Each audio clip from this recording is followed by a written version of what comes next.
I don't mean this to come across in a way that I don't love people or care about people or think highly of people. So I don't want that.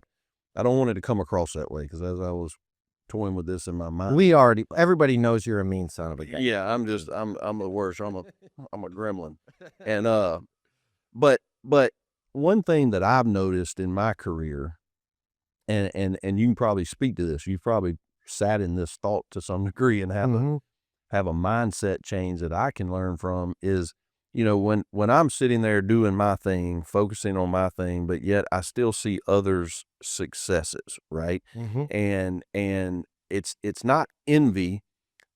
I don't think it's envy, but it's the mystery of their success versus wherever I feel I'm at today, right? Now, a lot of times, especially with social media, that perceived success is not as real as you think, right? The good book tells us, comparison. Let's call it curated. Yeah, yeah. The ugly stuff is on the other side of the museum you're not seeing. Exactly, which gets me to this fact that I would say is a fact that, and I'm going to use the vast majority. I'm not going to say all, because it's not all.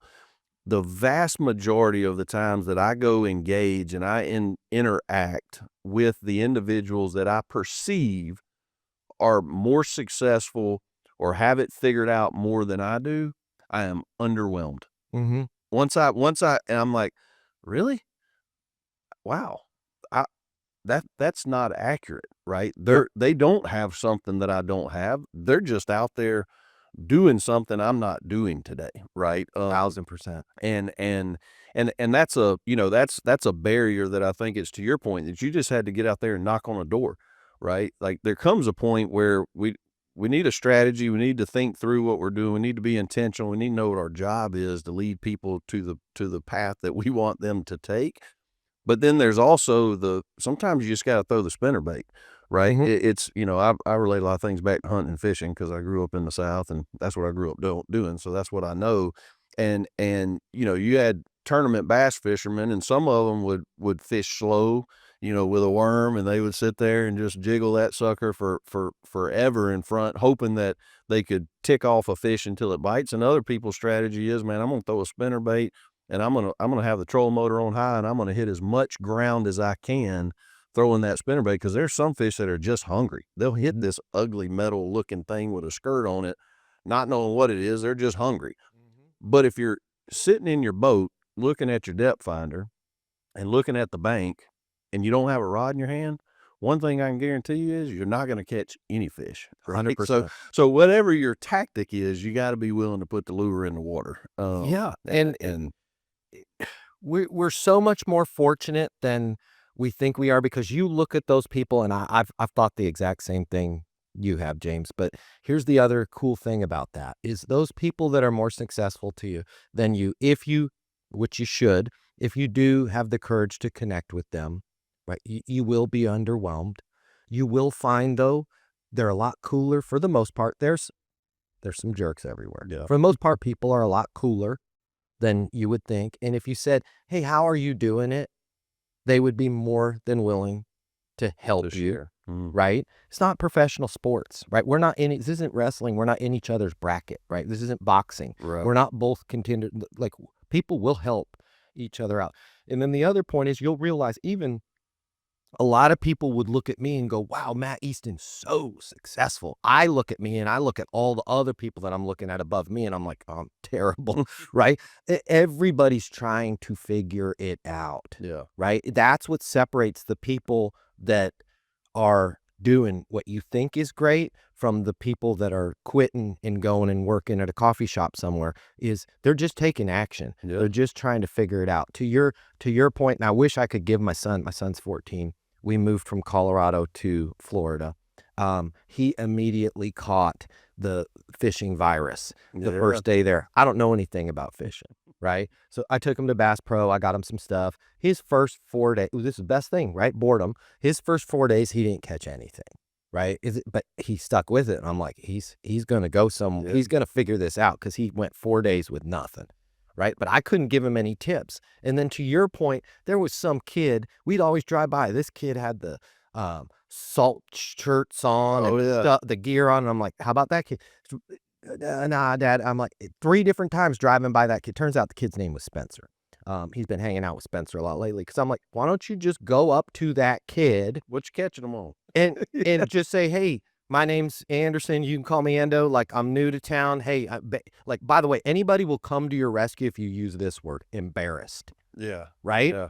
We love to rescue people that are embarrassed because we all know, even Spencer, the world-class bass fisherman, knows what it's like to be, hey, I'm embarrassed. I've been sitting out here for 4 days. I haven't caught anything. He finally broke down and did that. You don't think that Spencer kid was like, let me see your box, Yeah. right? That. By the way, you're doing this wrong, and you're yanking. Like, now he's been hanging out with Spencer every day. My son's sending me, oh, I got 4 peacock bass. I got I can't remember the other one that he was trying to get for a month now. Yeah. It's finally, boom, he's catching fish like crazy, right? He's Awesome. automatically Yeah. swimming, but Elevated just, himself yes, because he was willing to go humble himself and 100%. say, "Hey, what are you doing?" Exactly. And if there's a producer in your office, ask them, what are you doing? How can I get better? Here's what I'm working on. The problem is most people, James, they don't even know what they're working on, Yeah. right? Like, I come from a jujitsu world, a mixed martial arts. Anybody that's any level of high degree in fighting, you'll be able to ask them, what exactly are you working on right now? They'll be able to tell you. Like, if they're a striker, they'll be like, I'm working on my left hook. I'm working on getting power from my hips. If you're in jiu-jitsu, it's like, man, I'm working on submitting with the triangle without having to be on my back, or I'm working on my double leg takedowns or whatever. Find something that you're working on. Go ask for help, right? We're not attempting space travel. Yeah. I'll help them. Come over and find us. We got a locker room of people from all industries every Tuesday, Thursday that are getting better, that are working on this kind of stuff. But to the point, you've got your Legos. It does not have to look, if you don't like how your set that was given to you looks on the box, you can make something else. That's right. Here's the other cool part about that. You're probably going to get a long way to doing that if you just slow down, take some thoughts, come up with some hypothesis, but then more importantly, test them, put them into practice, and then go get help. Yeah. Right? You don't, if somebody walked up to you in the lobby, James, after we do our event today and was like, man, I really want to get to where you're at,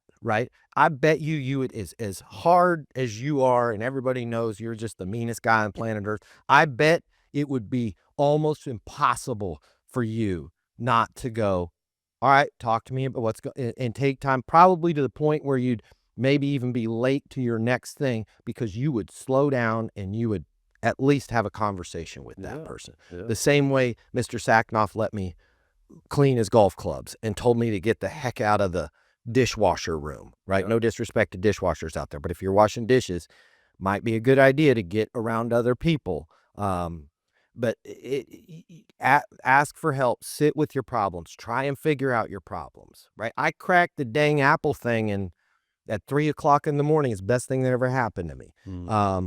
And coached my people, and now I got people that are fixing that thing and thriving. I already got 3 texts this morning. Oh my gosh, I ran into it too, and they picked up the calls. Best call I ever had. Just close it. Like, look at what the Legos that life gave you and make something better than what you had. It's not. We're not attempting space travel. Yeah. You're trying to 10x your income. That's right. It's totally possible. If you like this video, I got you. I'm going to hook you up. Click the link in my bio. I'm going to give you the closing mini masterclass. It's normally $300. I'm going to pay for everything. You're going to close a lot more business. You're going to make a lot more money. You're going to have a lot more fun. And you're going to be like, Matt Easton changed my life. And I'm going to be like, yes, I did. Did we just become best friends? And you're going to say, yes, we did. And then you and I are going to be best friends, and it'll be great. So click the link in my bio so we can be friends and you can close more business, and I'll cover all the cost. See you there.